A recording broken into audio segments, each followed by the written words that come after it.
Fala Geek, aqui quem fala é Felipe e hoje vamos falar da HQ Lanterna Verde Absoluto, edição número 3.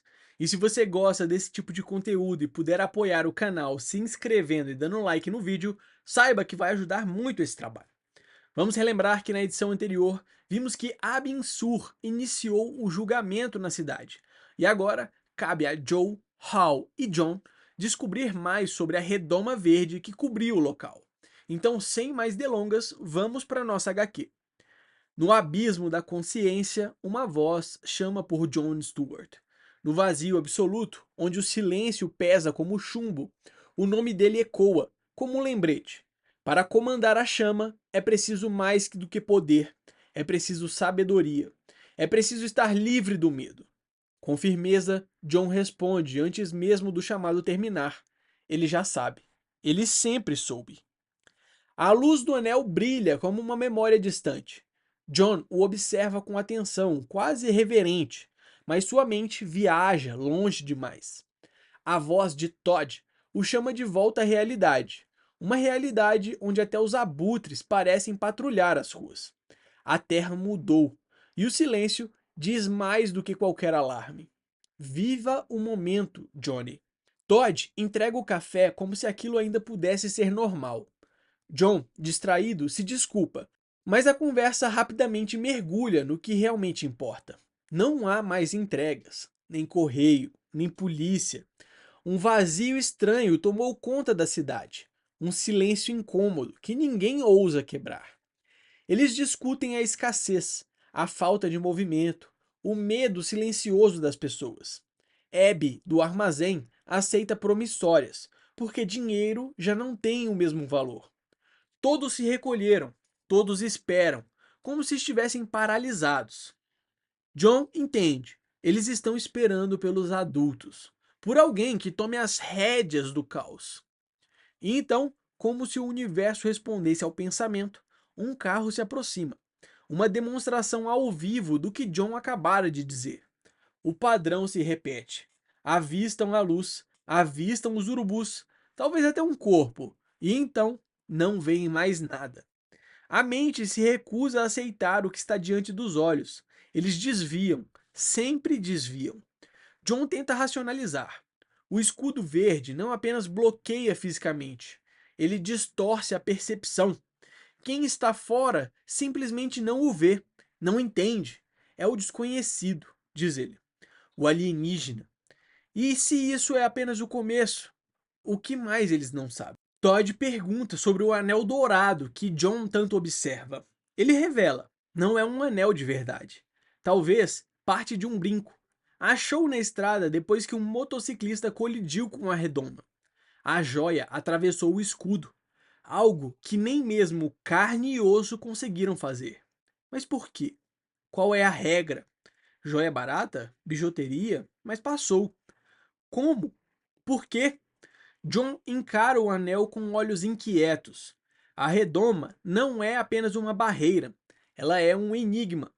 E como se todas as respostas fossem ser respondidas, John arremessa o anel na parede da redoma. E então, como se respondendo à pergunta, o anel atravessa sem dificuldade e agora brilha sozinho no chão. Algo pulsa, algo desperta. Um clarão corta o céu e rompe a redoma. John e Todd observam perplexos. O impossível acaba de acontecer e ninguém tem respostas. Como? Pergunta Todd. John encara o horizonte com determinação silenciosa. Não sei.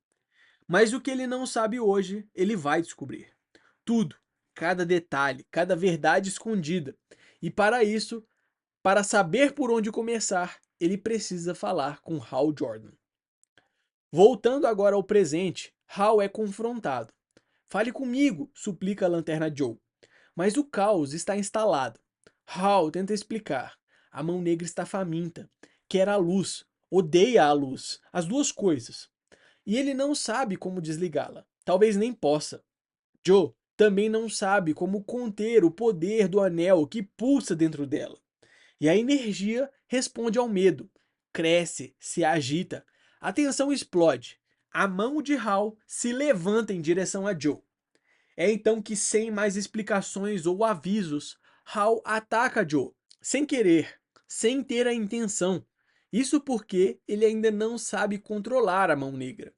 Joe, por sua vez, toma o golpe que matou outros instantaneamente. Joe se contorce sob a força do golpe de Hal. Ela o manda parar, mas ele não consegue se conter. Vai me matar! Ela grita. Como matou todos aqui! O poder que pulsa em seu peito quer mais do que controle, quer dominação.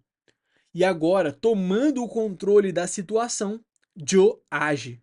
Ela age como uma verdadeira Lanterna Verde e impõe a sua força de vontade.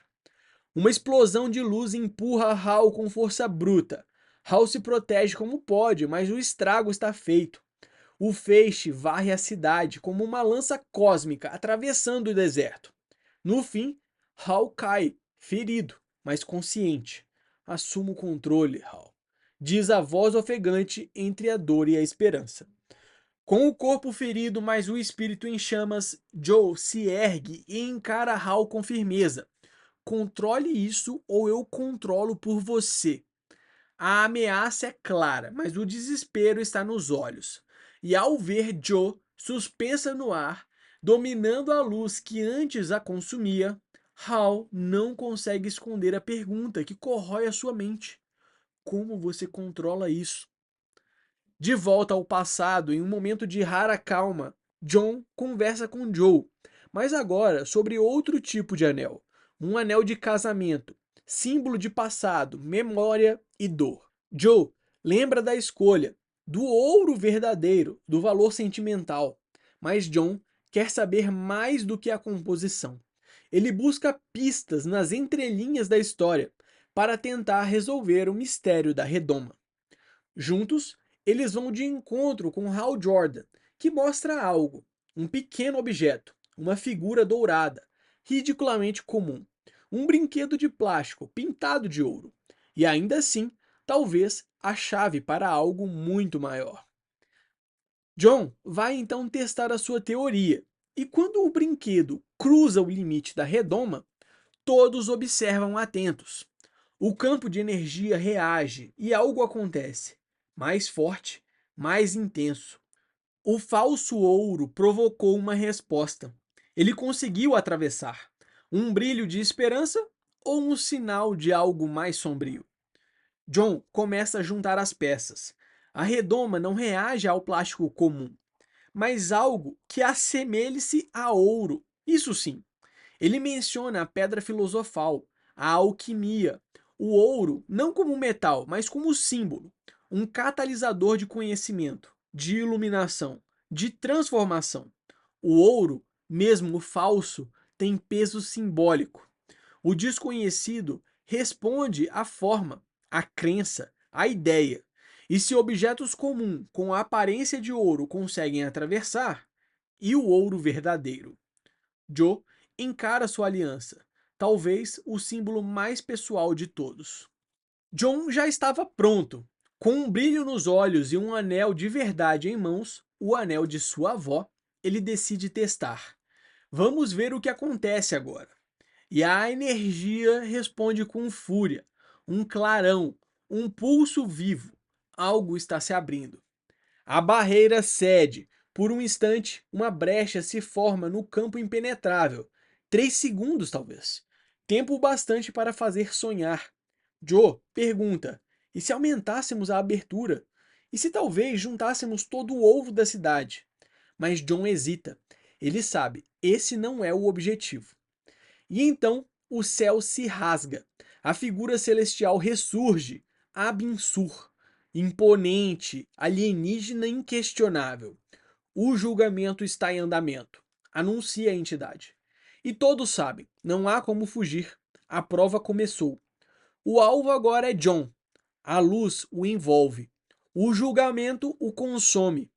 Joe e Hal gritam impotentes. A forma de John começa a se esvair, como se fosse desmanchada em traços de luz. E então a sentença: John Stewart foi julgado. A fúria explode. Todd, tomado pela raiva, ergue a espingarda. Aqui está o seu julgamento, ele grita, antes de atirar. Mas a entidade nem se move. O julgamento não foi interrompido, apenas estendido. E agora, Todd também está na mira. Sem medo, diz a voz fria. Sem medo. A energia verde se dissipa no ar como um suspiro amargo. Joe, com os olhos marejados, mal consegue falar. John chegou perto demais. Hal abaixa a cabeça, arrependido.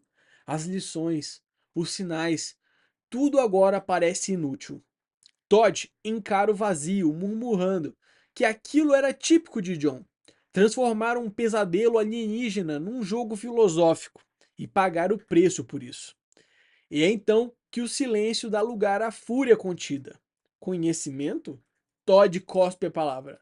Não há nada para aprender aqui. Eles não estão diante de uma lição, eles estão presos, torturados por algo além da compreensão. Um deus alienígena, cruel e implacável. E esse tormento nunca vai acabar, a menos que alguém coloque um fim nisso. E é então que vemos, sob a luz fraca do abajur, Hal trabalhar em silêncio. Ele mistura tinta dourada, ajusta os cartuchos, prepara cada detalhe com precisão mortal. O brilho da esperança foi substituído pelo reflexo do preparo. Se o conhecimento falhou, talvez o fim venha do chumbo. Essa foi uma pincelada da história da HQ do Lanterna Verde Absoluto, edição número 3. Eu espero que você tenha gostado. Não esquece de deixar o seu like, se inscrever no canal para acompanhar de perto mais histórias como essa. Valeu!